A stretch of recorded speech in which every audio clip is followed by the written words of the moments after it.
से आपकी आत्मा हमारे ऊपर उधेल दीजिए पिता। आपकी उपस्थिति उधेल दीजिए यीशु मसीह नासरी के नाम से परमेश्वर। हर बुराई को हमारे जीवन से दूर कीजिए, हर पाप को, हर अंधकार को दूर कीजिए यीशु मसीह नासरी के नाम से। हर नेगेटिविटी पिता परमेश्वर दूर कीजिए यीशु के नाम से मेरे परमेश्वर। आपने कहा बोझ से दबे लोग मेरे पास आओ, मैं तुम्हें विश्राम दूंगा। पर जीवन का सारे बोझ मेरे प्रभु में आपके ऊपर डाल देते पिता। इस कलीसिया का बोझ है, सब चीजों की टेंशन पिता आपके ऊपर डाल दी यीशु के नाम से। हालेलुया, आपका धन्यवाद। पूरा सबको छू लीजिए पिता यीशु के नाम से, सबको छुटकारा दीजिए मेरे पिता परमेश्वर। जो बीमार है, रोगी है, परेशान है, दुखी, हताश है आना परमेश्वर, यीशु के नाम से सबको छुटकारा हो जाए, सबका जिंदगी पूरी रीति से बदल जाए यीशु मसीह नासरी के नाम से प्रभु। कोई सेम ना रहे पिता यीशु के नाम से पिता। हमारी जीवन पूरी रीति से प्रभु स्वर्ग के राज्य का जीवन होने पाए। स्वर्गीय स्थान में आपने हमें बैठाया मेरे परमेश्वर। उस स्वर्गीय स्थान में हम बैठने वाले लोग हैं प्रभु जी। उस स्थान को परमेश्वर हमारे जीवन से कोई चोरी न करने पाए यीशु के नाम से। पवित्र आत्मा सहायता करो, पवित्र आत्मा सबको छू लीजिए। हालेलुया, हम आपका धन्यवाद करते हैं। वंश के श्राप से, वंश के पाप से, अंधकार से, दुष्टता से हमारे जीवन को छुटकारा दीजिए यीशु के नाम से। सारे पाप और अधर्म से, संसारिकता से प्रभु जब हम आपके पास आए तो हमारे हृदय को शुद्ध कीजिए, मन को शुद्ध कीजिए, हमारे जीवन को शुद्ध कीजिए प्रभु। हमारा पूरा लाइफ आपके काम आए, हमारा जीवन आपके काम आए परमेश्वर। आपने सुना है, धन्यवाद पवित्र आत्मा। हम विश्वास करते हैं आप यहाँ पे है परमेश्वर। जो मनुष्य शरीर से नहीं कर सकते वो आपकी आत्मा के जरिए हम सब कुछ कर सकते यीशु के नाम से। आपको हम धन्यवाद करते पिता। एक एक को छू लीजिए, आपके कोड़े खाने से सब चंगे हो चुके हैं यीशु के नाम से। छू लीजिए यीशु के नाम से पिता। सबकी बीमारी से, गरीबी से परमेश्वर, अनर्थी की बातों से, अनर्थी की कामों से सबको छुटकारा दीजिए और आपकी और फेर के लाइए सबको पवित्र आत्मा। हालेलुया, आपने सुना, धन्यवाद परमेश्वर। हालेलुया, आपने किया, धन्यवाद पिता। सब मुंह से बोलो बोलो प्रभु यीशु। आज जो वचन हम सुने मेरे हृदय रूपी पटुका में लिख दीजिए। ये वचन शैतान चुराने न पाए। इस वचन के जरिए 100 गुना फल लाने वाले लोग तो हम इस वचन के साथ चलने पाए। प्रभु हमारे प्रति दया करो, हमें से प्रत्येक के ऊपर अनुग्रह करो। जो हम गलती किए हैं प्रभु क्षमा करो, आपके पवित्र लहू से हमें धो शुद्ध करो। जब आपकी उपस्थिति में हम आए पिता, हमको ग्रहण कर लो। आप हमारे हृदय में आओ, हमारे दिलों में आओ और हमसे बातचीत करो और हमारा जीवन को बदल दो। आपने सुना है, धन्यवाद। आपने किया, धन्यवाद यीशु के नाम से। आमीन, आमीन। Hallelujah, hallelujah. यीशु मसीह की, यीशु मसीह की। फिर से आने वाला, फिर से आने वाला। हम उनके साथ जाने वाले, हम उनके साथ जाने वाले। बोलो यीशु मुझ में राज्य करता है, यीशु मेरे कलीसिया में राज्य करता है, यीशु मेरे अड़ोसी पड़ोसी में राज्य करता है, यीशु मेरे रिश्तेदारों में राज्य करता है, यीशु पूरा कोलकाता में राज्य करता है, यीशु पूरा भारत देश में राज्य करता है यीशु के नाम से। आमीन। हम यहाँ पे थोड़ा वचन को देख रहे हैं, नीति वचन 3:11। नीति वचन 3:11। हे मेरे पुत्रों, यहोवा की शिक्षाओं से मुंह ना मोड़ना। जब वह तुझे डांटे तब तो बुरा ना मानना, क्योंकि यहोवा जिसे प्रेम करता है उसी डांटता है, जैसा कि बाप उसी बेटों को जिससे वह अधिक चाहता है। हालेलुया। यहाँ पे परमेश्वर क्या बोल रहे हैं? हे मेरे पुत्रे, मतलब परमेश्वर हम सबको क्या कह रहे हैं? पुत्र और पुत्रिया करके हम सबको बुला रहे हैं और कहता है मेरी शिक्षाओं से मुंह मत मोड़ना। जब वो हमें शिक्षा देता है वो किसके लिए होता है? वो हमारी लाभ के लिए होता है। क्योंकि अगर हम शारीरिक शिक्षा बहुत पाया जिंदगी में, हम अपने शारीरिक शिक्षा लाइफ में हम नहीं लेते हुए भी बहुत दुनियादारी को देख लिया है, वचन ध्यान से सुने और ध्यान इधर लगाए, क्योंकि शारीरिक शिक्षा जिसको हम कभी सुनने का नहीं है फिर भी हम सुन लिया है, क्योंकि जिसको हम सुनना चाहते भी नहीं तभी वो हमारे पास आ गया है। इसलिए परमेश्वर ने कहा मेरी शिक्षा में मुंह ना मोड़ना, कि जैसा हम आपको बोलना चाहते हैं उसी के अनुसार तुम करो, और जब वह तुझे डांटे तो अब बुरा ना मानो, क्योंकि परमेश्वर हमें डांटता भी है। हालेलुया। शिक्षा भी देता है, और जब हम उल्टे सीधे काम करते हैं, जब उनकी वचन के विरोध चलते हैं तो वो हमें डांटता है। और क्या कह रहे हैं, उसमें तू बुरा ना मानना, क्योंकि यहोवा जिसे प्रेम रखता है देखो उसी को ही डांटता है। मतलब परमेश्वर हमसे प्रेम करता है। जो बाहर वाले होते हैं उनसे हमारा कोई लेना देना नहीं, वो क्या कर रहे नहीं कर रहे उससे कोई लेना देना नहीं, लेकिन जो अंदर वाले हैं इसलिए हम उनको डांटते हैं। बहुत सारे चर्च का पास्टर लोग डांटते नहीं, क्योंकि आएंगे सोचेंगे ऑफरिंग देना बंद हो जाएगा, चर्च में आना बंद हो जाएगा। उनको ये वचन भूल गए हैं, उनको ये वचन याद नहीं है। तो जिससे परमेश्वर प्रेम करता है उसी को ही वो डांटता है। अगर हम चर्च के अंदर किसी लोगों के अंदर कोई ऐसी गलती देख रहे हैं, हमारी सदस्य के अंदर, हमारी बच्चों के अंदर, तो हम उसको डांटना चाहिए। हालेलुया। ताकि हम इसलिए डांटें क्योंकि हम उस बच्चे को प्रेम करते हैं। क्योंकि एक जगह पे क्या लिखा है, हम उसको पढ़ के आपको बताते हैं। लिखा है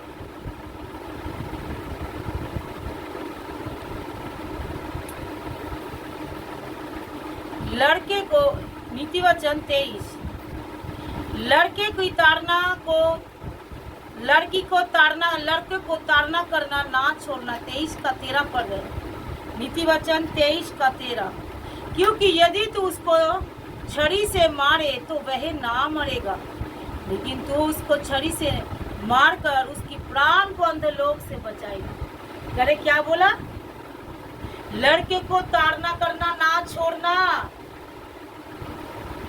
अगर तू उसको छड़ी से मारेगा तो वो क्या करेगा, तो वो नहीं मरेगा, लेकिन अगर उसको ताड़ना करना, उसको मारना अगर तूने छोड़ दिया है तो उसका जिंदगी क्या हो जाएगा, अंधलोक में चला जाएगा, क्योंकि तू उसको अंधलोक जाने से बचा लेगा। हालेलुया। तो देख रहे हो अपने बाल बच्चे को, अपने परिवार को, अपनी कलीसिया की लोगों को डांटना कितना ज्यादा जरूरी होता है। हम चर्च में आ रहे हैं, हम मूवी हॉल में जब जाते हैं, चाहे कितने भी तबीयत खराब हो, हम पूरी मजा लेते हैं वहाँ का। हम वहाँ पे पूरा मजा लेते हैं, हंस हंस कर, पॉपकॉर्न खाकर, आइसक्रीम खाकर, इसको देखकर, उसका देखकर, मूवी का डायलॉग सुनकर बड़ी मजा लेते हैं, चाहे कितने भी तबीयत खराब हो जाए। लेकिन परमेश्वर के पास जब आते, दुनिया भर की सुस्ती, लापरवाही, नींद, सो जाना, ये थकावट, ये तबीयत खराब, ऐसा क्यों? खुदा ने जब ये शरीर हमको दिया है, क्योंकि अगर ये सब चीजें हमारे साथ हो रहा है तो हमको क्या करना चाहिए, हमको क्या करना चाहिए, और ज्यादा उनके करीब आना चाहिए, क्योंकि वो जिसको प्रेम करता है उसी को ही डांटता है। मतलब मेरा परमेश्वर हमसे प्रेम कर रहा है, इसलिए वो हमें डांटता है। वो चाहता है मैं और उसकी करीब आ जाए, और उसकी करीब आ जाए, और उसकी करीब आ जाए। हालेलुया। लेकिन हम जब हमें डांट मिलता है, कोई समस्याएं आ जाती है, जब कोई प्रॉब्लम आ जाता है, तो हम आज चर्च नहीं जाएंगे, क्यों, मेरा बुखार है, आज चर्च नहीं जाएंगे, क्यों, मेरा तबीयत खराब है, आज मेरे पास ये समस्याएं हैं, मैं चर्च नहीं जाएंगे, परमेश्वर का सुनेंगे नहीं। अगर जाएंगे भी तो ऐसे अपनी दुनिया में बैठे रहेंगे, तो कोई बात नहीं, कोई बात नहीं।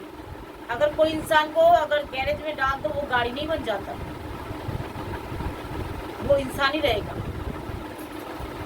वो अगर कोई आकर चर्च में बैठ जाएगा, वो चर्च नहीं बन जाएगा, और परमेश्वर उसको नहीं बदलेगा, इंटरेस्ट नहीं लेता। परमेश्वर की डांट को सुनकर जो बुरा नहीं मानता, अगर मैं तुझे डांटू तो बुरा मत मानना, क्योंकि मेरी तरफ और तू अच्छी तरफ पीना, मेरी शिक्षाओं पर क्या करना, मन लगाना।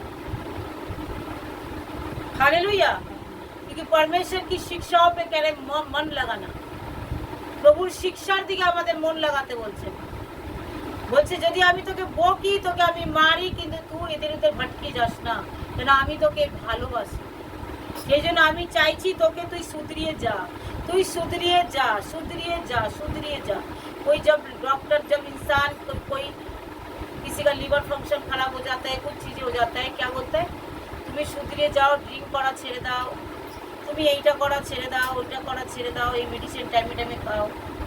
যদি তুমি এটা না করো তাহলে তোমাকে কেউ বাঁচাতে পারবে। तो उसको क्या है, डॉक्टर की ओर से क्या मिला, एक चेतावनी मिली। तो जो इंसान उसको चीज़ों को करने के लिए कोशिश करता है, डॉक्टर की कहने पे ठीक है मैं ऐसा खाएंगे, ऐसा थोड़ा डिसिप्लिन में चलेंगे तो मेरा तबीयत ठीक हो जाएगा, तो बहुत सारे लोगों को ठीक हो जाता है।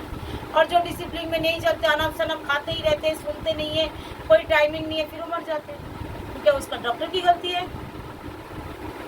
डॉक्टर की गलती नहीं है, डॉक्टर ने तो तुम्हें चितवाया था, तो तुम अगर ऐसे ऐसे करोगे तो तुम मर जाओगे। तो यहाँ पे परमेश्वर कहता है जिस बच्चों को मैं प्रेम रखता हूँ उसी को मैं डांटता हूँ, मेरे डांट को तो बुरा मत मानना, क्योंकि अगर लड़के को ताड़ना अगर ना छोड़ देंगे, उन्हें अगर ताड़ना करेंगे तो मरेगा नहीं, लाठी से मारेगा तो मरेगा नहीं, लेकिन अगर उसको हम ताड़ना करना छोड़ दिया तो मर जाएगा, और उसका प्राण कहाँ हो जाएगा, अंधलोक में चला जाएगा।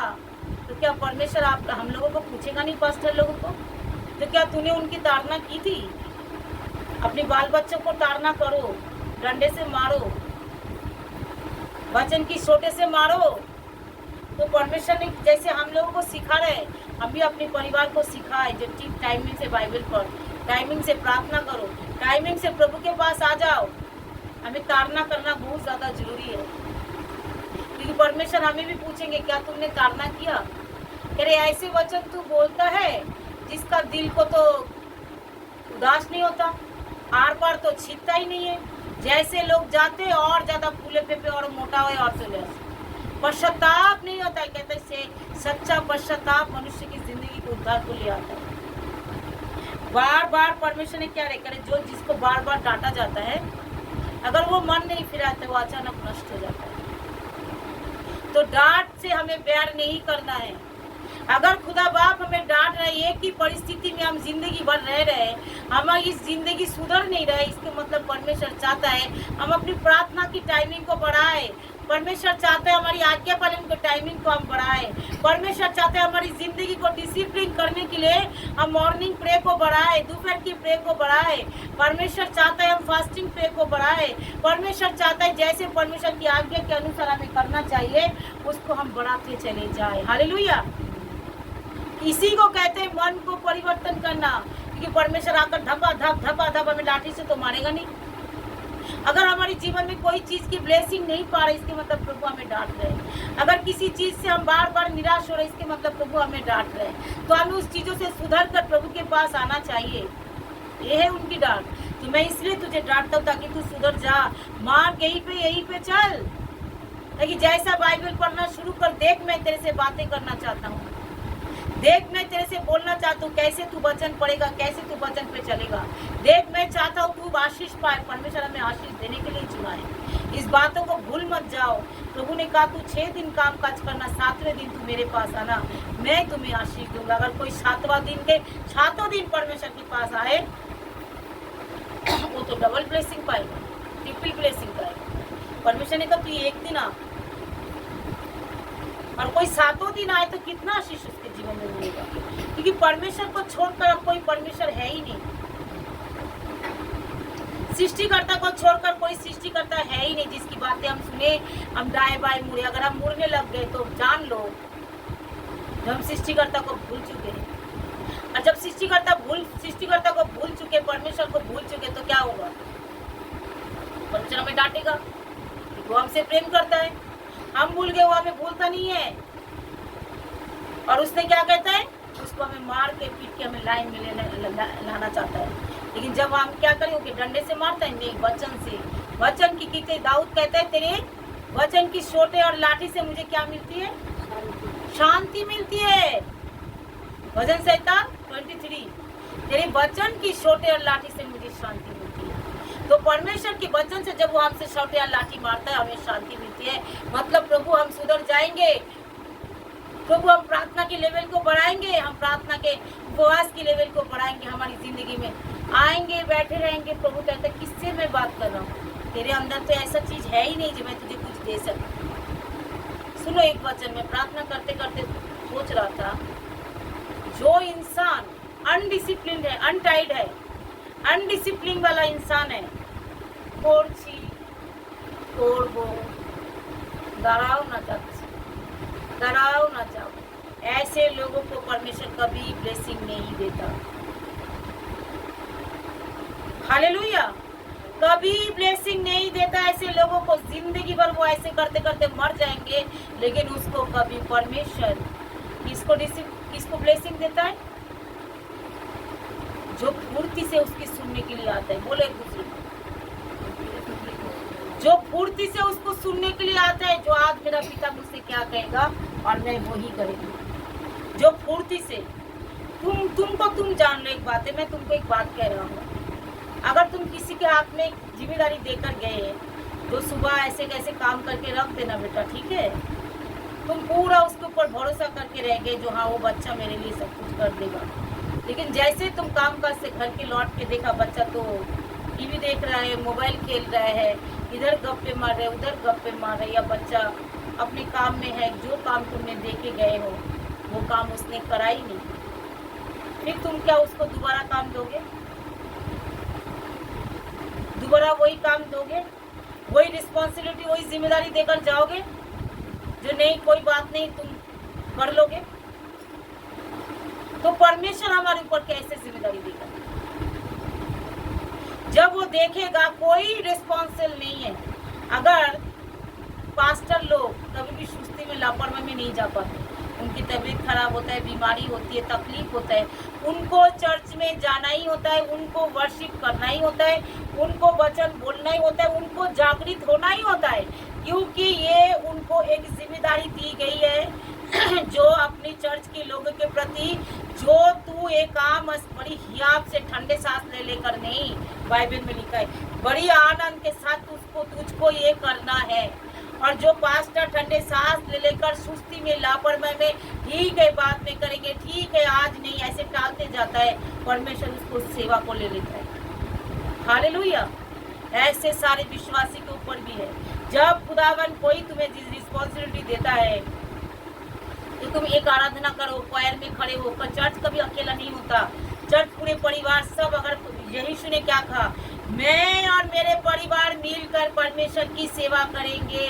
तुम चुन लो तुम किसको चुनते हो। तो यीशु ने पूरा परिवार बोला हम करेंगे, यीशु ने अकेला बोला और परिवार उसके साथ क्या हो गए? सहमत हो गए। परिवार उसके साथ सहमत हो गया, हाँ हम यहोवा की सेवा करेंगे। उसने क्या अपने बहन को, अपने बेटे को, अपनी बेटी को, अपनी पत्नी को, अपने बच्चे को बुला बुला कर बोला क्या तू ऐसे करेगा? नहीं, यीशु जानते मेरा परिवार है, मैं अगर परमेश्वर ने मुझे चुना है तो मैं अगर सेवा करूँ तो मेरा परिवार भी सेवा करेंगे। उसके अंदर ये विश्वास था, उस परिवार ने उसकी विरोध नहीं की थी। जिस परिवार में बार बार विरोध हो रहा है, जिस कोई जिम्मेदारी दिया जा रहा है, पहले पुराना नियम में क्या होता है, यीशु का पढ़ के देखो कैसे कैसे परमेश्वर ने आज्ञा दी, तुम उठकर ऐसे करना, तड़के उठकर ऐसे करना, ऐसे करना, 7 बार घूमना, ऐसे करना, आवाज लगाना, परमेश्वर के नाम की महिमा करना, जय जयकार करना, हालेलुया बोलना, तब यरीहो की दीवार गिर पड़ेगी। हालेलुया।